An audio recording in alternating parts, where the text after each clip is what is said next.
You're listening to Inside the War Room, Case Studies in Crisis. Join us as we explore true stories and reveal new insights with our guests, key figures in some of the largest and most complex events of our time.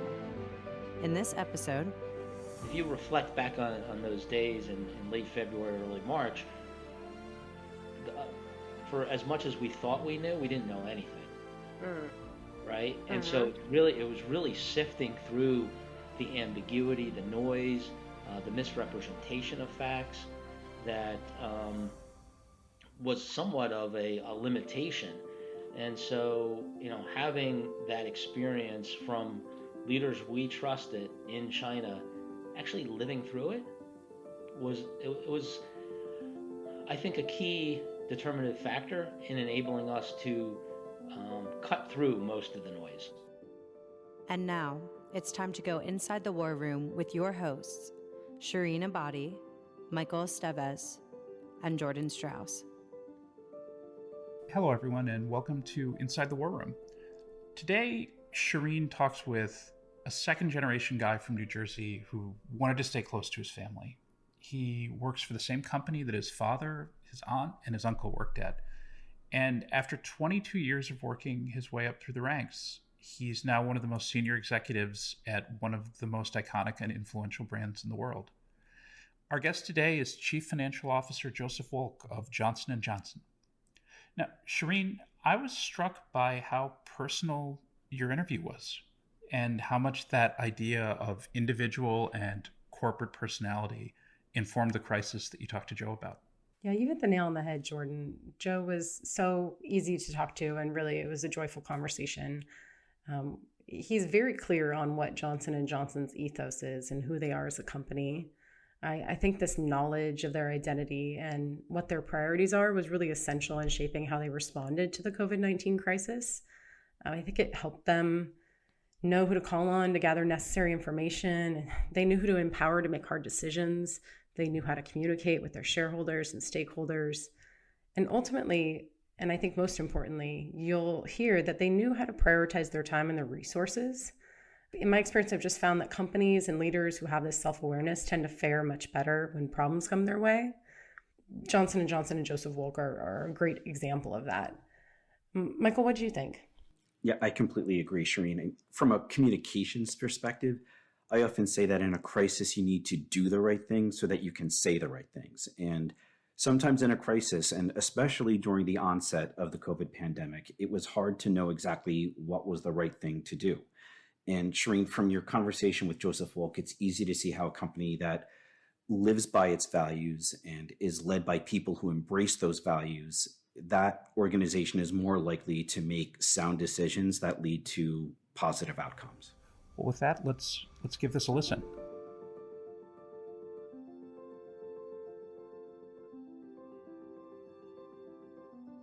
Mr. Joseph Wolk, so excited to have you with us today. Thank you so much for your time. I know that this is an incredibly busy time for Johnson & Johnson, so we're really lucky to have you as our guest today.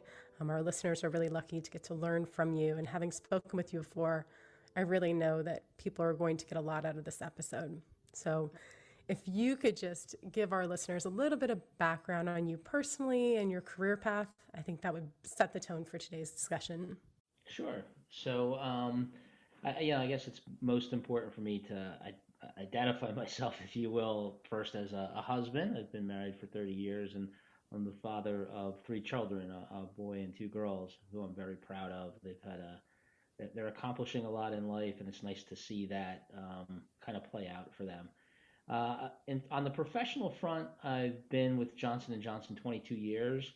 I've occupied many roles within the finance function specifically since starting here in 1998. And that's really a hallmark, I would say, of development of employees at Johnson & Johnson, and specifically in finance.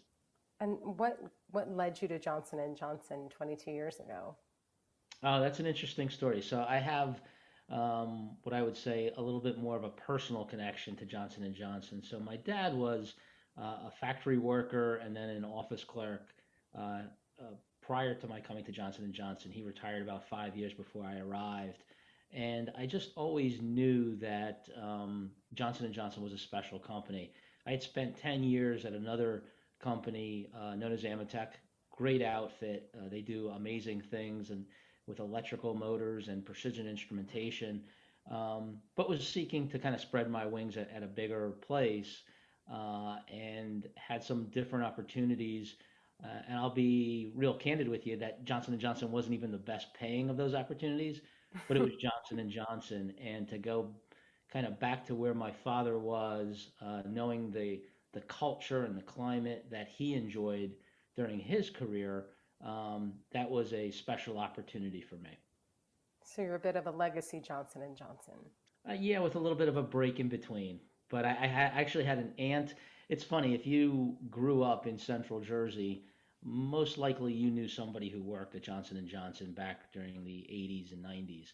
So I had an aunt who was an administrative assistant. I had another uncle who actually got my father the job in the factory many years ago. So it's a little bit of a family affair. And you worked your way up through the ranks, is that right?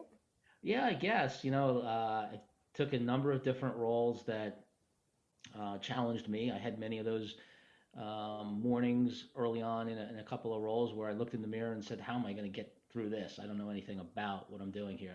That was even true for the first job I took at Johnson and Johnson, with the acronyms and the field of healthcare being very scientifically based, different from the environment I came from. But like most people, you kind of you dig in, you work hard, you catch a couple breaks along the way, and your career leads you down a certain path. And I'm fortunate to currently hold the role of Chief Financial Officer with Johnson and Johnson, which is, certainly. I don't know. I wouldn't have been bold enough to say it was a dream of mine, but it certainly is an honor to hold the role today. You bring up a really interesting point. I've talked to lawyers that have said similar things where, the law is the law, and I imagine accounting is accounting, and, math is math, and whatever it might be, but the industry you're in has some nuances to it. Is there something particular about having the financial aspect, but within a healthcare company like Johnson and Johnson, or, it's more than a healthcare company, but within a company like Johnson and Johnson that makes it particularly interesting to you? Yeah, no, I think that's a really astute observation on your part. And maybe to go one step further and not to leave my mother out of the conversation, she was a nurse for 40 years at a hospital, which was maybe a half a mile away from Johnson & Johnson's headquarters. So healthcare kind of was around me as I was growing up. And if you think about healthcare, there's a lot of great industries out there, a lot of very exciting industries today. But I feel very privileged to work in healthcare because it's so personal to everyone. If you just take a moment and reflect, more likely than not, it's going to be yourself or somebody very close to you faced with some kind of ailment, some kind of health crisis that they're going to have to manage. And to have an opportunity, even as an accountant, to maybe influence a better therapy out on the marketplace, a better procedure that could occur in hospitals, or a consumer product that could prevent some of the ailments, that's pretty profound, and I think somewhat unique from other industries in terms of the impact it could have, not just on you personally, but amongst society at large. Right. It has that mission aspect of it that I think a lot of the private sector is missing. You sort of have the best of that world of being able to give back, but also being able to be profitable. Yeah. And the other aspect I throw in there is there are times when I leave the room just in awe of the scientific knowledge and prowess that I have the opportunity to engage with. And these are some of the smartest and brightest people in the world. They're not just the tops within J&J, they're the tops in their field of neuroscience, oncology, robotic surgery. It truly is a humbling experience many times, and you realize how maybe sometimes accounting, the debits and credits, aren't that material to this in the scheme of things. That's an interesting point, because I think what I was going to ask you is, how do you see your role as CFO and your prior roles in the finance department as supporting Johnson and Johnson's sort of greater mission? Yeah, so I think that's we've adopted sort of a mindset in the finance department at Johnson & Johnson of being business leaders with a financial expertise. So not accountants, but business leaders first. That's not to say the debits and credits aren't important. That's kind of our ticket to entry, if you will. We've got to do those extremely well because let's face it, if Johnson & Johnson comes out with a reporting crisis on the front page of the Wall Street Journal, that's a bad day for everybody involved in our company, not just the accounting piece of it. But I think just being able to problem solve, finding those opportunities to invest today for the long term, having a mindset where um, we don't pride ourselves on going after every efficiency, but efficiencies that make sense. Those items or activities that don't touch the customer, that don't impact the physician's decision, we have a responsibility to kind of do those as effectively and as efficiently as possible. And we can take that dollar and potentially return it to shareholders, but more often than not, we turn that into an investment in research and development to hopefully come up with some transformational innovation that's differentiated from what the current standard of care that's out in the marketplace. It may be creating access. It's one thing to have great medicines that are available, but if you don't create the access where it's affordable uh, for society, that doesn't do much good for anyone. So, I think the finance team plays a critical role in terms of problem solving, in terms of making good prioritization decisions.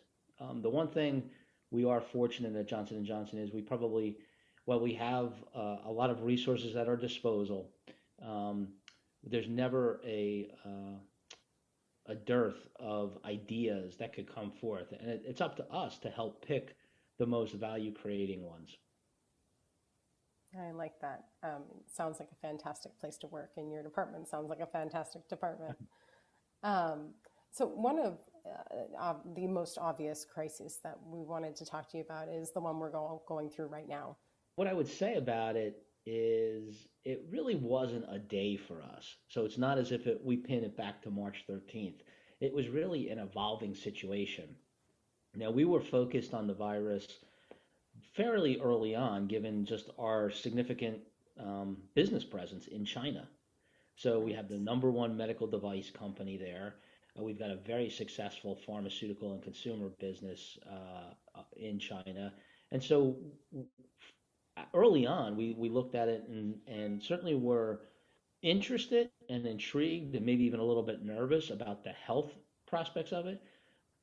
But from a finance professional's point of view, I was curious to understand from my team, hey, what's going to be the financial impact and how might we plan accordingly? Quickly, we came to learn, and it was one of those things where every third day or so, I'd hear from one of my peers on the executive committee that, hey, this might be a little bit worse than we thought. No, this is worse than we thought. This could last a while. And so it was that drip, drip, drip of deteriorating information, and then it left China, right? And so then it became on a much grander scale. That's really interesting. I mean, that's how I think a lot of us experienced it. It wasn't like, 9/11 where it happens in a moment. Right. This was much more of a slow burn that kept getting progressively dimmer and darker. I imagine you have personnel also in China and We do. logistical issues in China and offices in China and things like that. Were there things that you learned early on when the virus was predominantly in Asia that sort of helped prepare for your U.S. operations? Yes, our leadership in the region, they were simply fantastic. I mean, they engaged our executive committee early and often. I actually recall hearing from my CFO in the region, and I had a trip to plan there for late March, I believe it was.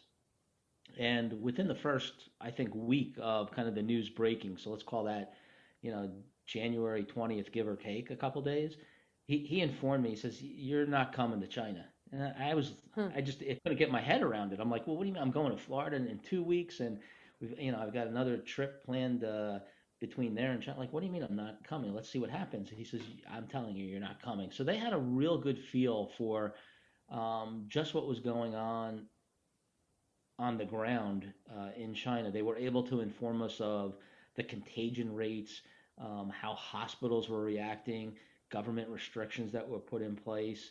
I think what we critically learned from our associates in China was just how to manage the employee dynamic. So when were people allowed to come to work? When were they were not allowed to come to work? How do you set up an infrastructure that enables them to ask questions in a private way, but as a resource that's trusted and can give answers on the virus, on what experts are saying about it, and how to conduct their work. What support were they entitled to?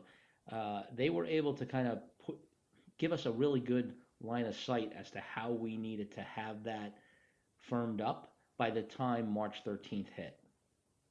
And had you already started implementing things stateside with the sort of forethought that it was eventually going to get here? I wouldn't say we were implementing things, but the nice part about it is we were able to talk things through beforehand.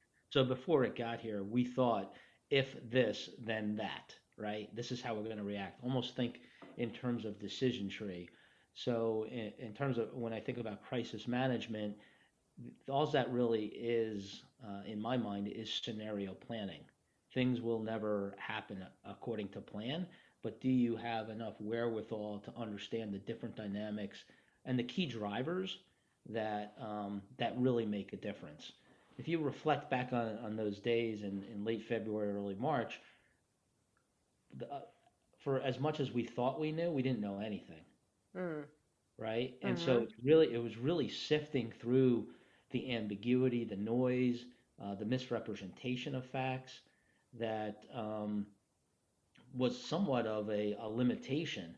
And so, having that experience from leaders we trusted in China, actually living through it was, I think, a key determinative factor in enabling us to cut through most of the noise. I'll say most of the noise, not all of it, because there's always we always have to challenge ourselves. Right. I mean, there's the obvious difficulty of it being new and us still, people still trying to figure out what it exactly is and what its impacts are and what the future holds. And then there's the added level of ambiguity when it comes to information that's getting out and misinformation and an overload of information and all of these other challenges. So I imagine, like you had said, having trusted sources is invaluable in a situation like that. Yep. What would you say that the most immediate challenges were in that time frame of kind of early March, where things really in the United States started to heat up? Were there any big obstacles that weren't prepared for necessarily, or that were difficult to get the ball rolling on? Boy, as a company, I would say probably not. There was nothing that I could look back upon today and say, boy, that was just insurmountable, and it felt insurmountable at the time. From a financial perspective, I think there were a ton of questions for myself and my leadership team to really address, because it's not a dynamic we've ever faced before.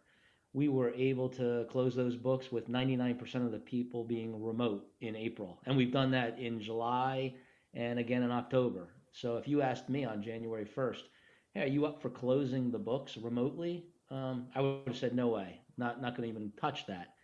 But you're forced into a situation that I think for the long term will cause us to think differently for the betterment of the business and maybe even the betterment of associates in terms of how we go about conducting what previously were thought of as routine activities. But there was nothing that during the moment I would say, boy, this is just insurmountable.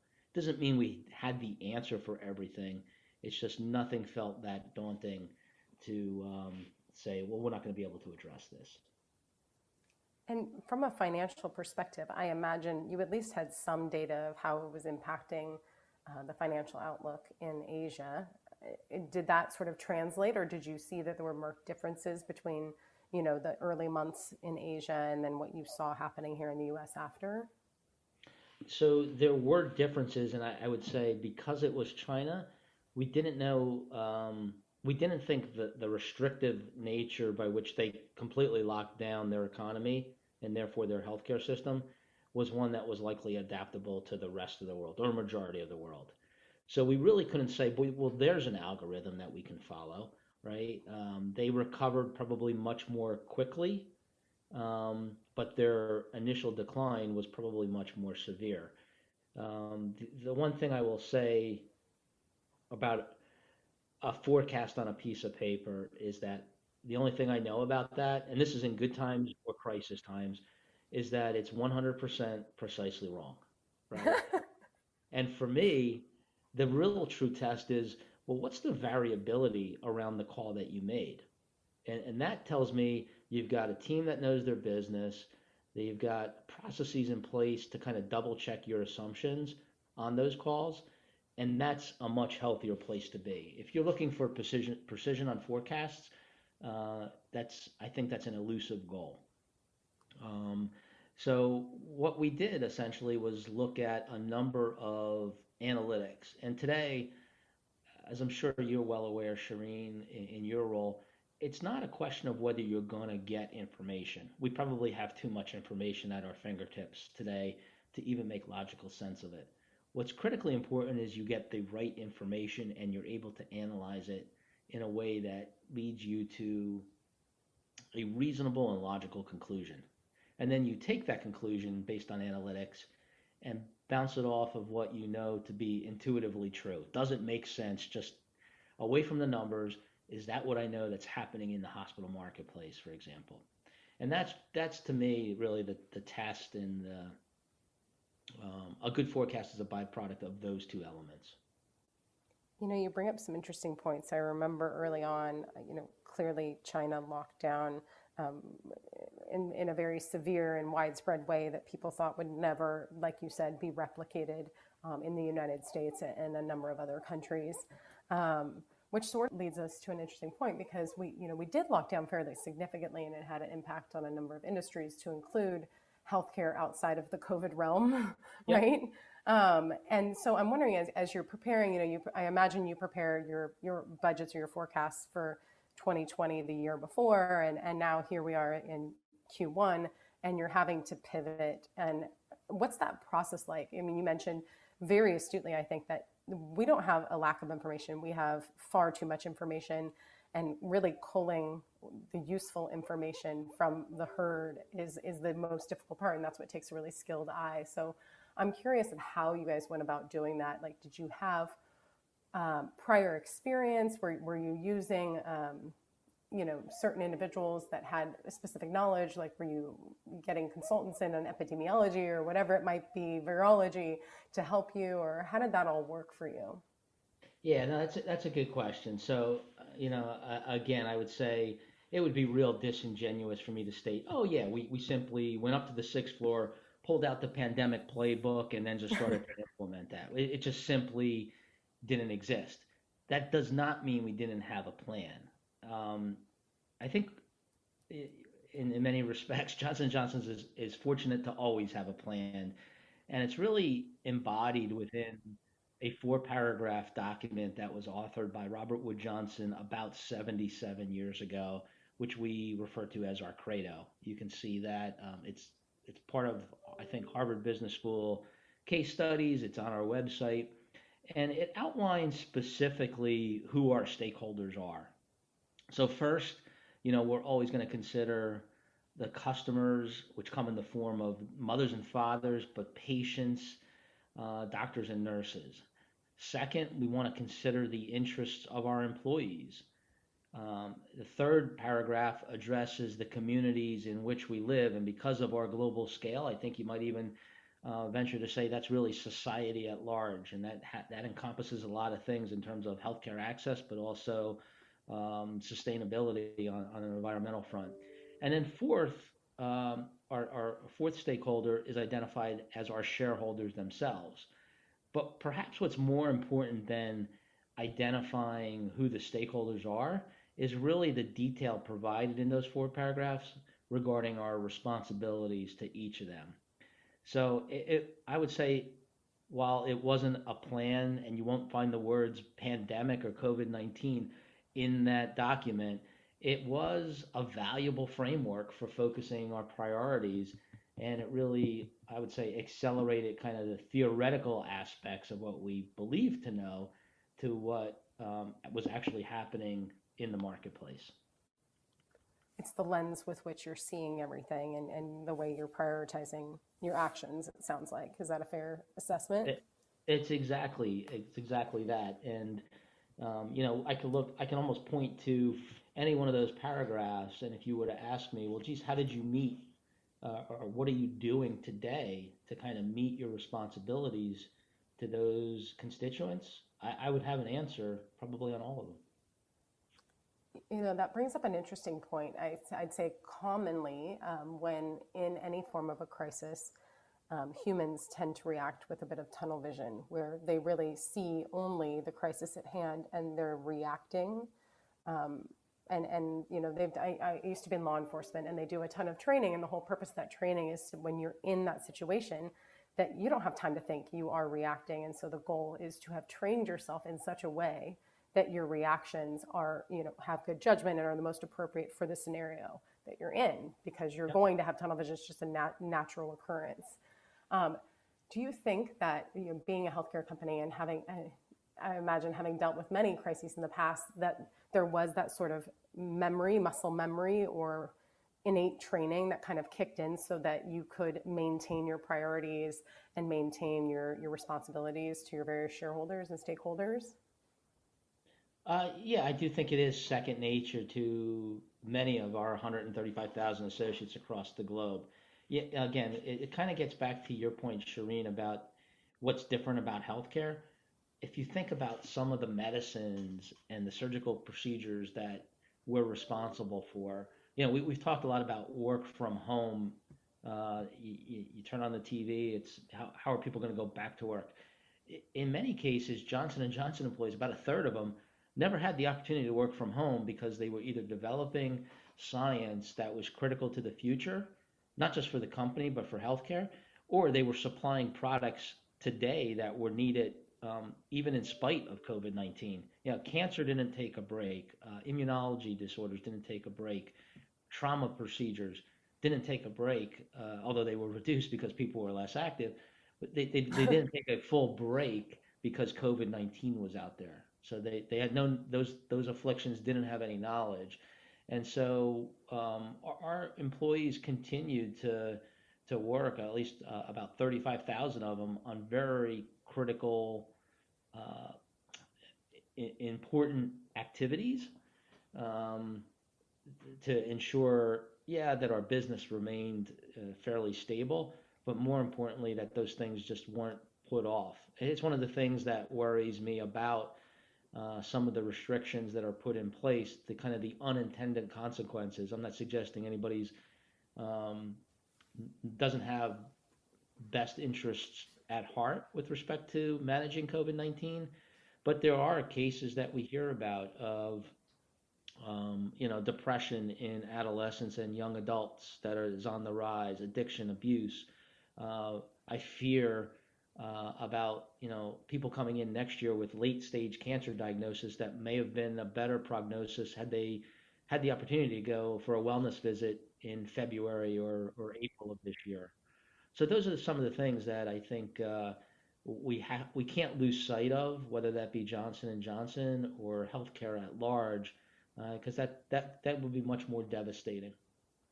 Yeah. What are your thoughts on telehealth and the ability, the scalability of telehealth in a time like this, and sort of the viability of it as well? Because I think along the same lines as you, those are my big concern. I know myself, I've canceled doctor's appointments or they've been canceled. Yep. And some of them being sort of the ones you need to go to every year. And I'm like, whatever, I'll go next year. Mm-hmm. But I think you're right that we will see a fallout from that. And so, telehealth is something kind of interesting. And do you think that there's the scalability and the viability there to make that useful, not just now, but in the future? Oh, absolutely. I think about, some of the trips that I planned on taking. Zoom is a great vehicle, or Teams, or whatever you want to use. These are great vehicles that people probably didn't embrace well enough prior to the pandemic. It doesn't replace and telehealth has been just, I think, fantastic. It has helped perhaps make the implications of the crisis much reduced because there's the opportunity to get an opinion from a physician who is maybe looking at you through a screen, and that's better than no interaction at all. I don't know that it replaces human to human interaction. So I think about the physician patient relationship. That's probably best formed and developed uh, and trusted when it develops face to face. It's not unlike any other business. I think about the hospital systems and the administrators. They did not. I don't want to say they did not know what to do back in March, but we all know that hospitals were shut down, but for largely only COVID patients. 80% of their hospital space was being underutilized. So we could have a spike in cases as we're currently experiencing today. And hospital administrators are very adept as to what parts of the hospital they're going to close off for COVID patients, while other maladies get treated, which are, again, as I said earlier, are very important that type of work goes on. So I think the level of ingenuity on many fronts can't be understated. I think you're absolutely right. I remember when in the early days I had spoken to a friend who's involved in technology, and one of the interesting things that we talked about was just wait and see the innovation that will come from this. Like, nobody wants a crisis to happen, but there's sometimes not a lot you can do to control whether it happens and how long it lasts. However, the response generally is quick innovation, almost like quantum leaps of innovation and ways of doing things, because you have to. Necessity drives that innovation. And I think the healthcare industry has shown that, as has all industry. I remember, hearing about Budweiser making hand sanitizers, and, Mm-hmm. clothing companies are making masks and all sorts of things. Like, people, they find a way to figure out how to solve this problem and how to come together. And I think that is, if there is a bright spot in all of this, I think that's one of it. One of them. I would agree. Yeah. You touched a little bit on the vaccine, which I would actually love to talk about. I mean, is that something where early on Johnson & Johnson knew that was something they would be involved in? Or, I know that the idea of a super bug, quote unquote, has been out there for a really long time. Like, is it something Johnson & Johnson was already working on? Sort of, how did that all birth? Yeah. So, I think it's a great question. And when you think that we're dealing here with human health in the space of life sciences, I think I'm obligated to say that you let the science dictate, right? In other words, until we go through clinical trials, testing for safety and then efficacy, you suspect and you have a hypothesis, but you never really know until that process cycles completely through and thoroughly through. So when I think about the vaccine, and could we be a major player in the race for a COVID-19 vaccine? I think it's important to state that for us, we strive to be the best and the first, and we're not rooting against the other companies. I actually applaud the progress that have been made by a number of our competitors. This is really, because of the nature of it, it's a race against the virus itself. And so if I think about if one of our competitors comes out with a vaccine, that's good for other parts of our business, right? If we just think about the severe implication it had to top line growth in our medical device unit, multi-billions of dollars. So having a vaccine out there is first and foremost, and it's a race against the virus itself. With all those caveats, we did appreciate a few things, I would say, that got us involved. So we have a highly skilled scientific team whose expertise is in infectious diseases. Specific to a vaccine, we had an existing platform that we've been studying for probably better than 8 years now, extensively, which we knew was very tolerable and had limited side effects. It's that platform that we're utilizing today on our vaccine candidate. In fact, we had studied at that time, when we identified a lead candidate in early April, we had studied about 60,000 individuals in the pursuit of a vaccine for HIV, Ebola, the Zika virus, and RSV, respiratory syncytial virus.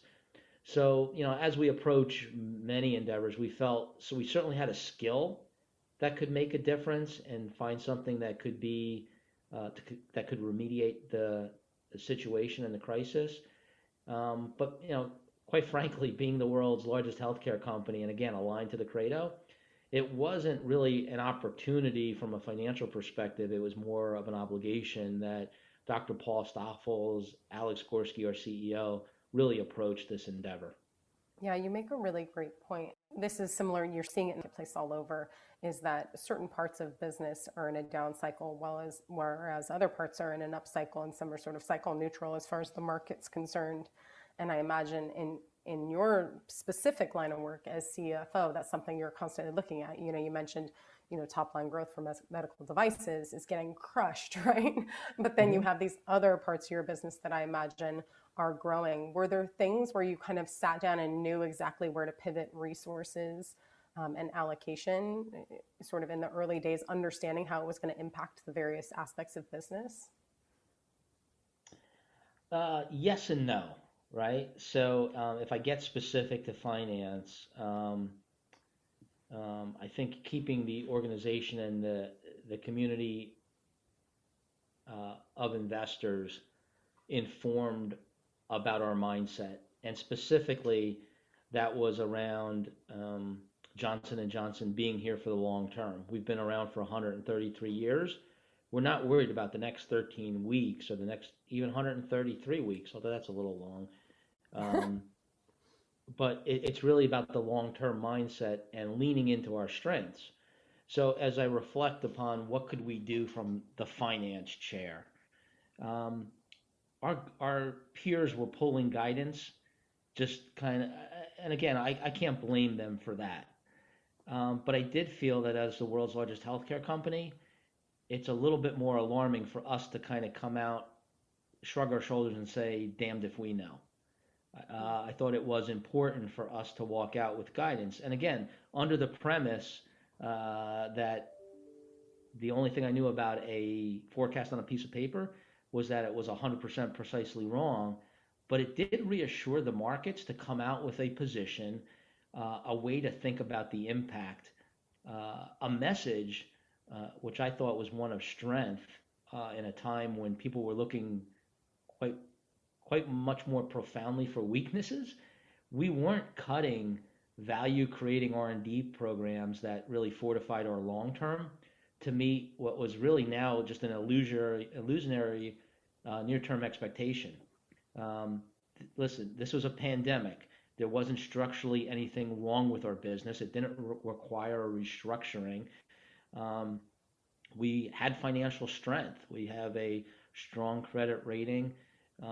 It was a time when people were pulling dividends. Now, if you know a little bit about Johnson & Johnson's investor preferences, they value the fact that we just don't pay dividends. We increase them each and every year. We've done it for 58 years.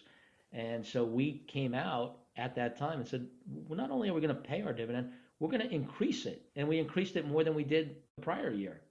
So, and you may say, well, geez, that, is that really a big deal?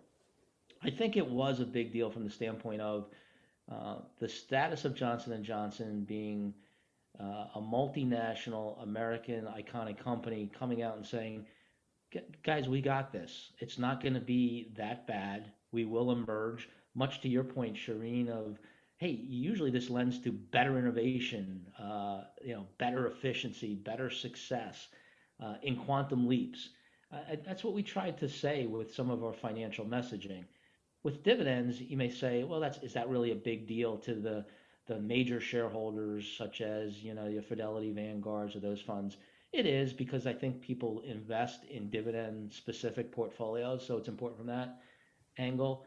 I actually thought about it through a different lens, and it's that that senior couple who relies on that dividend income to make ends meet on a yearly basis. And I think that's the appeal of J&J. Certainly from a CFO lens, there's a heightened responsibility that I certainly feel. It's some of those people that my dad worked with on the factory floors that you're kind of maintaining what they believe Johnson & Johnson was and living into that moment in maybe some of the most perilous times we've seen in decades, if not centuries. In order really to truly lead appropriately and effectively in a crisis, you have to, as you mentioned earlier, gather the right information, process the right information, and analyze the right information in a way that makes sense, that goes with also, as you mentioned, using your common sense. But then you also, what you just touched on was how you message that and how important that is to the various stakeholders to hear from a leader, which that would not only be yourself as an individual, but I'm also seeing the leader as Johnson & Johnson. And they are a leader, not just in healthcare, but I think they're a leader in business.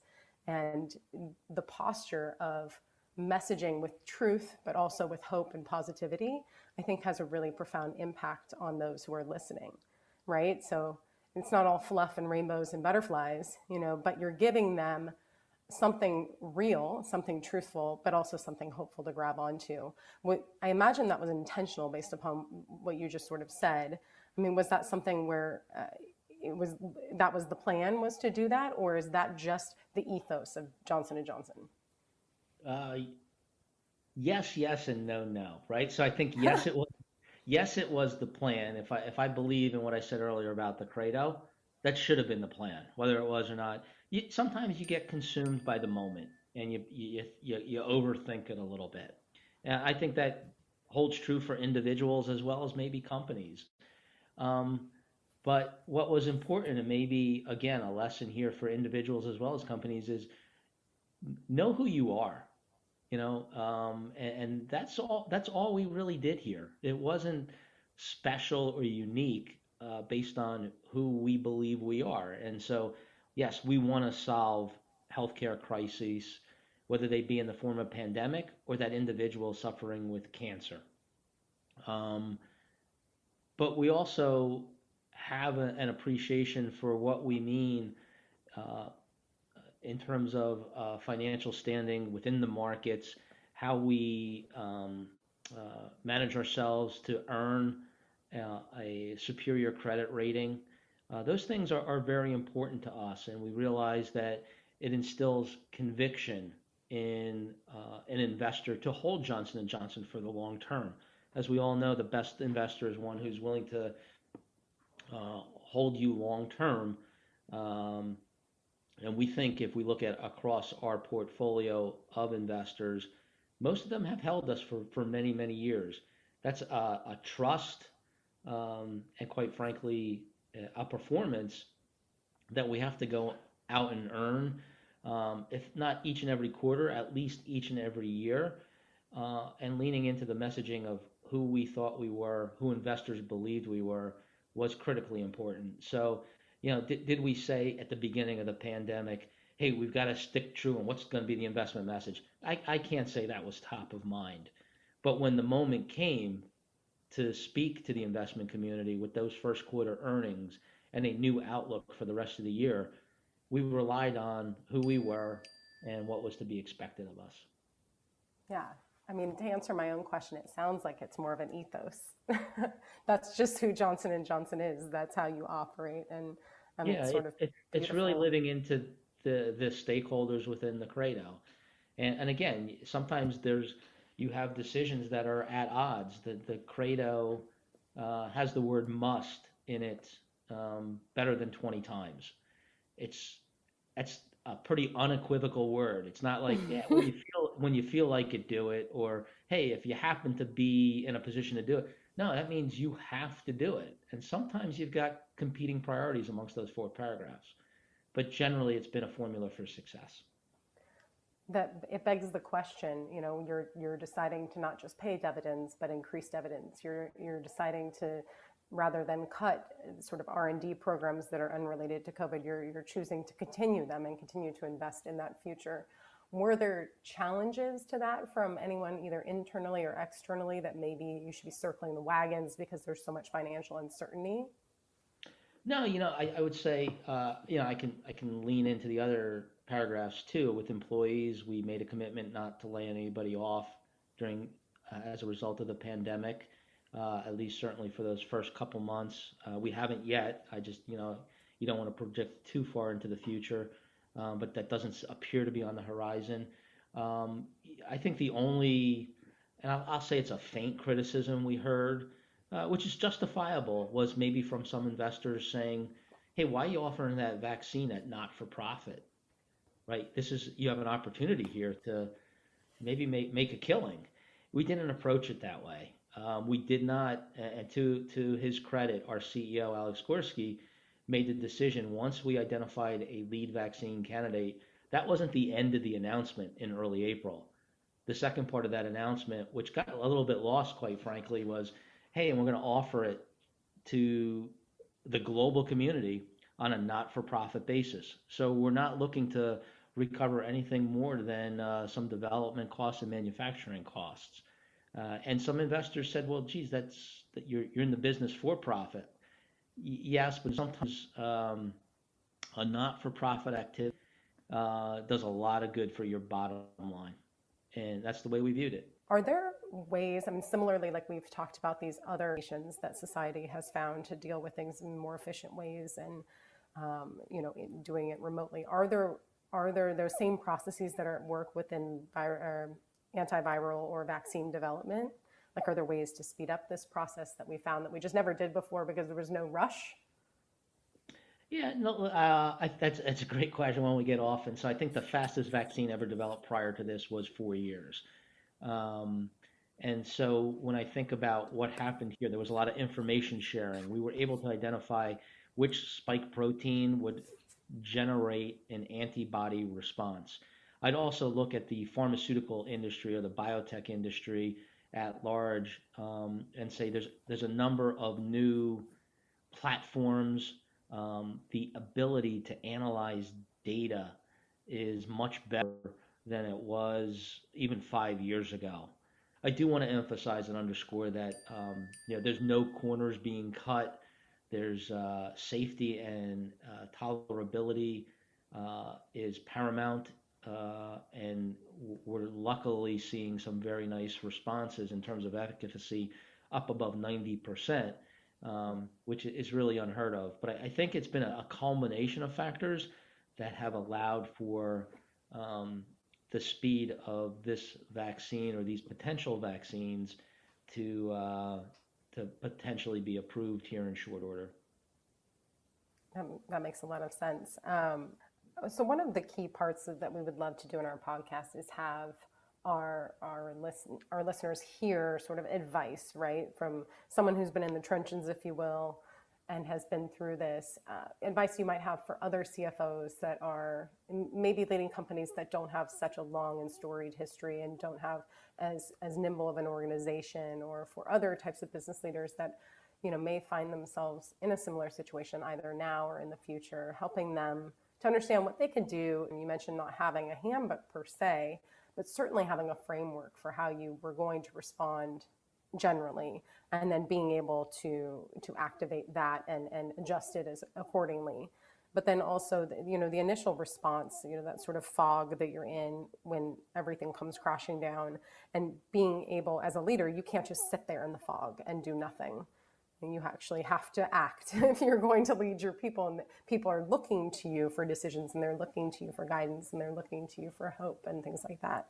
And then the third bucket being how to recover, which I'm not sure we're there yet. Maybe we're stabilizing, maybe we're plateauing.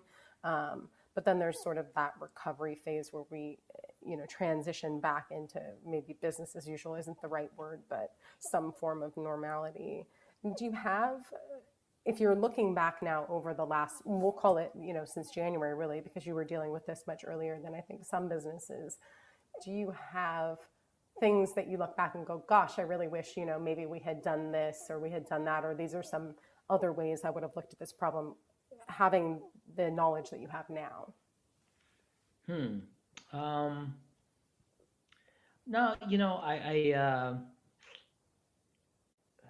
it's a tough question for me, Shireen, because I think I'd rather look at it through a more positive lens. I do think it's important to take away what we've learned from the pandemic. And I would say Johnson & Johnson, we're fortunate, right? We didn't have to turn our strategy really near term or long term on its head, right? The strategies, I would say, were probably more tactical in nature. When should we shut down? What's the expectation on employees, whether they should be traveling or working from home or when they come back? How are we going to close our books? Um, I can't look back and say, boy, we made a mistake.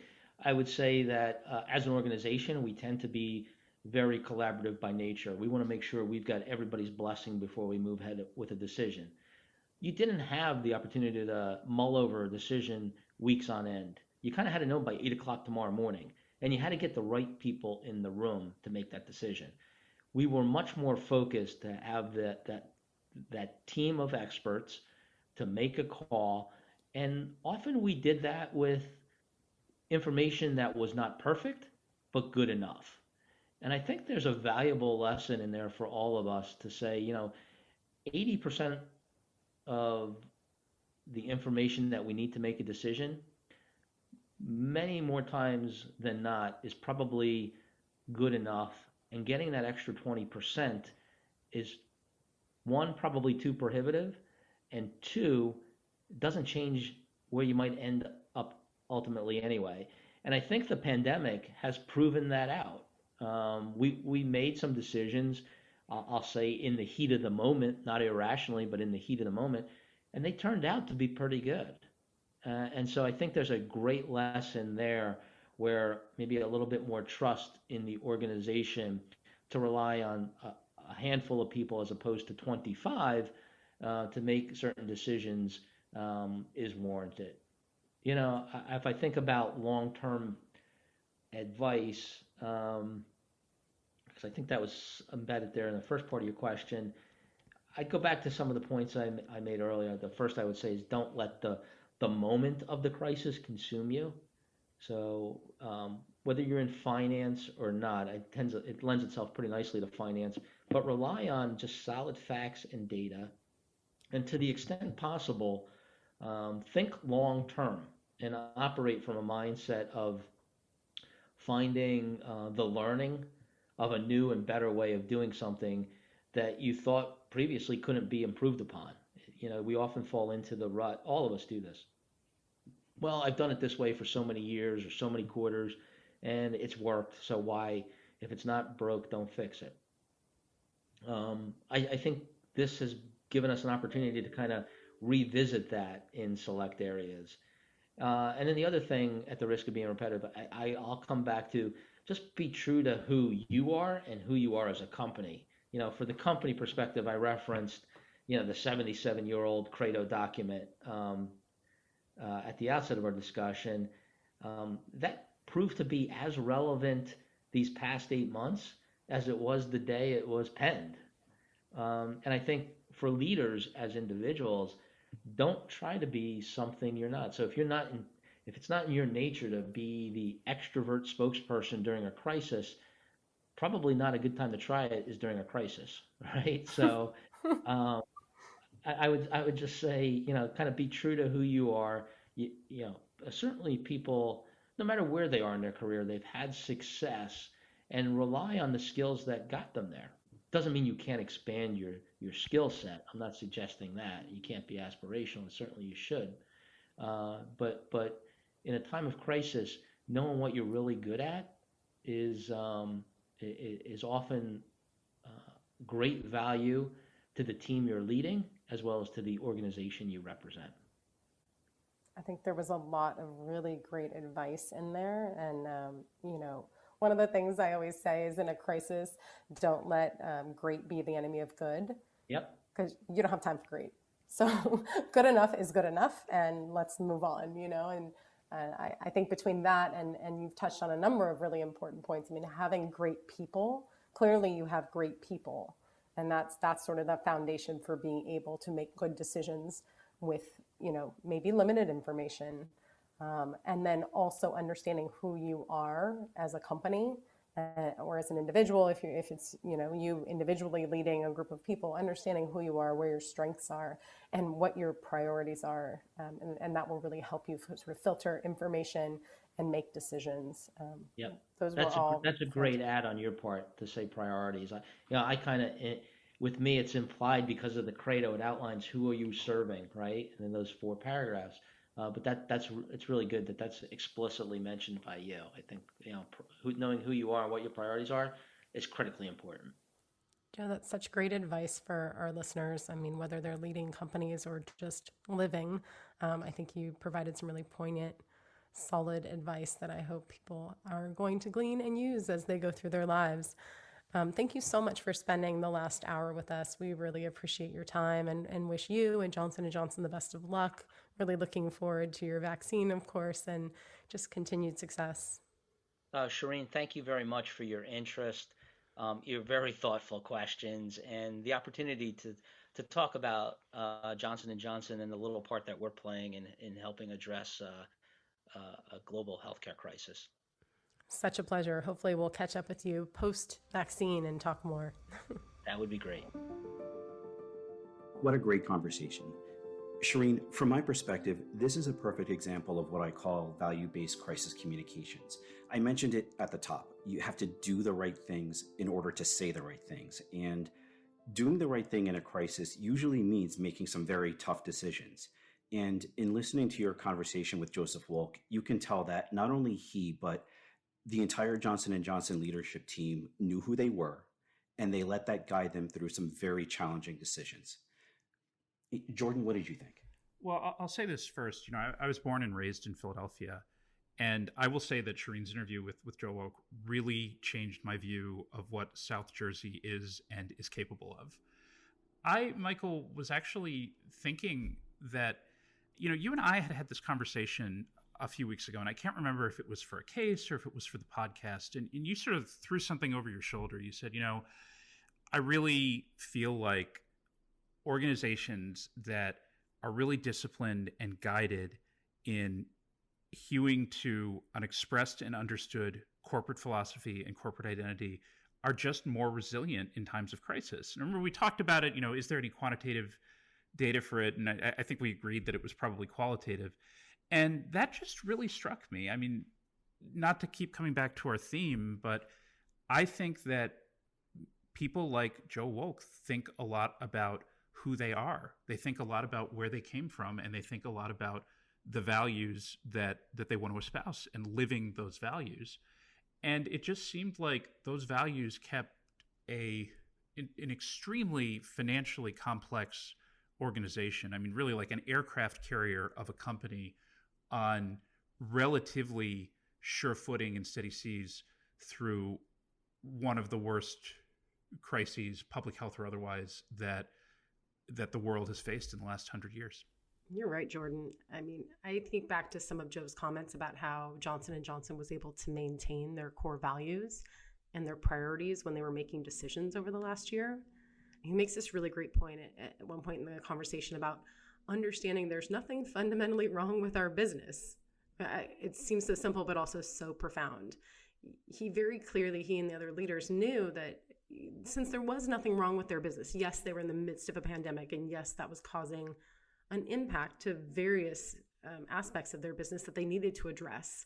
But they also needed to keep pursuing their core business goals, and one of them being, research and development into things that had nothing to do with COVID. I found that very telling. I mean, they didn't fall victim to tunnel vision. They sort of stayed true to their credo, and they played that long game, which is really important, I think, for various shareholders and stakeholders in the company and their employees. I think you can only do this when you have experience. I mean, it's truly expert advice that he gave our leaders when he was talking about that. And one of the things that I thought was most telling about the conversation and really gave some insight into his leadership style and the style of Johnson & Johnson. So on that note, we really want to thank all of you for spending time with us this week on Inside the War Room, and we hope you'll join us next week. You've been listening to Inside the War Room, Case Studies in Crisis. Inside the War Room is produced by global communications firm BCW and global investigations firm Kroll, a division of Duff & Phelps. For more information about this episode, and to learn more about how you can work with BCW and Kroll to prepare, respond, and recover from a crisis affecting your organization, visit our website at itwrpodcast.com.